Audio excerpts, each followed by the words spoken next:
Just come off one of the best years we ever had. Started booking caterings, weddings, stuff for the summer. The restaurant was doing well. My wife and I actually had a trip planned to Norway. I had almost $250,000 already booked in catering for the summer. We had regulars, we had weddings, we had all sorts of stuff. Poof. All gone. We just went into disaster mode. That's Don Carger, owner of Henry's Restaurant and Catering, and like the entire hospitality sector, was hit very hard by the pandemic. The first 2 months alone, Carger went into $30,000 of savings to keep his place open. So we were using our savings, we were keeping our staff going. First thing we did, we were doing takeout. The community was phenomenal. And it jumped up to about half of our normal volume. I mean, it wasn't enough to even break even, Right. but it was enough to help out. To keep you afloat. To keep us afloat. So with takeout helping Henry survive the pandemic, Don then moved his focus to, well, getting his employees the new unemployment benefits that were available from the government.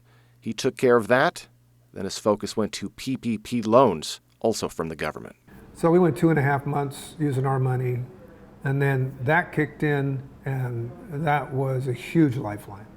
So moving forward, Don got creative. Take-home kits were available for the holidays, and outdoor dining helped later in 2020. I asked Don, with the new emphasis on cleanliness for restaurants, will that continue into the future? I want to say that the majority of the restaurants are going to keep up doing it. There'll always be a few that won't, and you'll see some sloppy procedures, but they'll pay, and fairly quickly. And finally, I simply asked Don, does he feel optimistic about the future? I'm optimistic. We've seen some restaurants open up through this. We've seen some close. It's kind of a weeding out.